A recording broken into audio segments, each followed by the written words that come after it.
11th grade, sophomore year. It was maybe like the 4th or 5th day, biology class. All rise for the national anthem. Mr. Frisbee, get out of here now. Get out.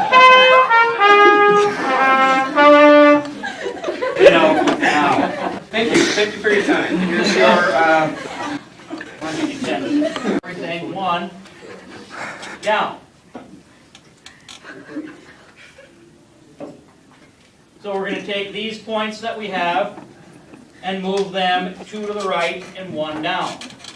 And then we'll be able to draw our new curve. And along with that, our asymptote, instead of being close to the comes out.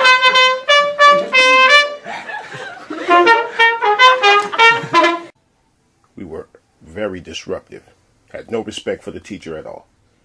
Yet one day, a kid named Corey was in the window yelling down at some other kids. Teacher asked him to sit down. Brief back and forth took place.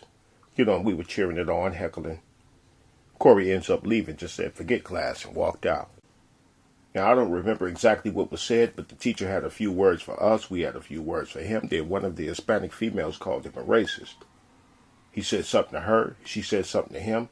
We said something to him. A few people called him a racist. Then he said, "How am I the racist? Look at yourselves."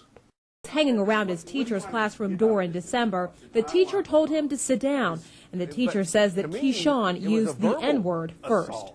And I just kind of was stunned a second. Well, then get away from the door, nigga. And I repeated the same insult because that's sort of what I've been trained to do. Dawson says that students use the slang version of the N-word at Valley High School all the time. He says Nigger is a racial slur, but says that students use Nigga as often as they'd say dude or hey man. And Dawson says as much as he does not like the word, he still used the slang version to feel more comfortable with black students. Now, the teacher probably noticed this from day one, but I remember our reaction, and we didn't notice until we looked at each other. We looked, and it was Hispanics on one side of the class and black people on the other side. Without anybody asking, we had self-segregated. And we had been like that since the first day of class. Then he said, "Now everybody get up." He was angry at that point, but at first his tone was calmer. But he had reached that point, so he said, "Get up." We refused. A few stood up, but they quickly sat down when they saw that the majority of the class wasn't going to stand. So the teacher gets on the intercom and calls the principal and the school police. They got there, and the teacher integrated the class. That's why he asked us to stand up, so he could do that. I'll tell you why I told that story at the end of the video.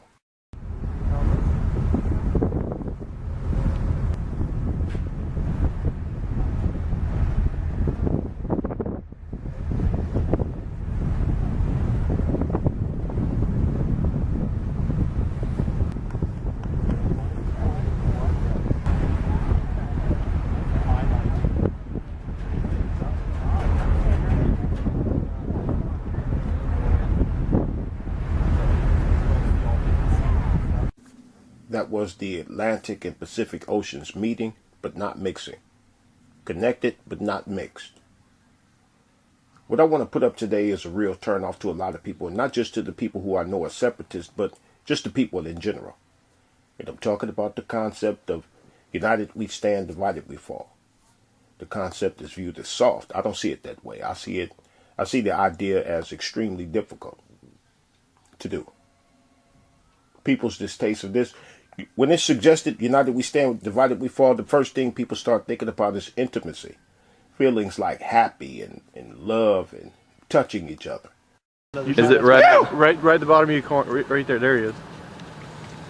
Ha ha ha. Right around them, so I don't know. And wouldn't that be trespassing? Well, it is trespassing, but you know.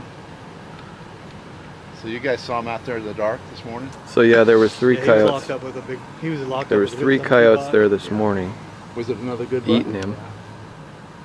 All right, Toll, you want to walk out there or what? What do you want to do with a knife? I wouldn't actually got a knife. did earlier. Well, Yeah, work on. live one. Seen him do that long. You want? Is it coming? Whoa, whoa. There we go. There he goes. You guys want those horns? There we go. Help yourself to them. Good job, guys. We got us a buck killed today. By a buck. You saw there that the coyotes had been eaten off of one of them, just like the people who benefit off the divisions of the people. And we'll look at the deer hunters as our imperialists, standing off in the distance watching. But the fighting we engage in, these imperialists we have are not going to be looking to separate our fights for the good. You heard one of them ask the other if he wanted to keep the horns of the dead deer. The deer that ran off will end up, it'll end up being hunted by them later. But those deer I see as us, locked together by the horns, fighting each other over all kind of nonsense. This is an NBC News special report. And good morning. We are coming to you across the country to update you on a breaking situation in Los Angeles where the entire public school system, the second largest school system in the country, has been closed today because of a threat received this morning. All 640,000 students were being sent home or were told to stay home. The superintendent describes what he says was a bomb threat made to the school district. And as you mentioned, it's a major decision keeping more than 640,000 students home from school on this Tuesday morning. The superintendent said he didn't want to take any chances with any of the students. He made a decision a short time ago. Here's what he said moments ago. It was not to one school, two schools, or three schools. It was many schools, not specifically identified, but there were many schools. That's the reason I took the action that I did. It was said that the schools lost an estimated $25 million in just that one day. So imagine what would happen. Imagine the impact. Imagine the message that could be sent if all kinds of people came together and snatched their kids out of school. Whatever our issues were would force the ones who govern to the table for negotiation. They make money from kids being in school, not out of school. So say, for example, pick something. Say you want companies like DuPont or Monsanto to stop interfering with natural food farms and markets. Those companies and others have slowly been making natural illegal. It wouldn't even have to be on the level of pulling all the kids out of school everywhere, just a sizable level here and there. They would have to negotiate. City and states start losing money. They put pressure on Monsanto and DuPont. Now, I told that story because I understand the natural divide of people, where people will gravitate towards their own kind. And if natural divide is not the right description, I'll say the expected divide, where people will just be around their own. But what we have going on in societies is not part of the natural or expected. It's a forged, enforced divide. 5. An attack behind bars puts a juvenile detention officer on the other side of the law. Officer Johnson has been charged with conspiring to violate a detainee's civil rights under color of law, which resulted in the victim's death. Tonight, 3 years after a teen dies, an officer is charged. By guards who made a habit of ordering the beatings, sometimes fatal beatings, of young people who were being housed in the facility. Arrested at work Monday, a state juvenile detention officer who the feds say ordered a fatal beatdown of 17-year-old Elord Revolt by other detainees in August 2015. This melee in the juvenile lockup. According to investigators, the guard used hand signals to direct other kids to attack Revolt in what was called a bounty routine. We talked to detainees about the bounty system.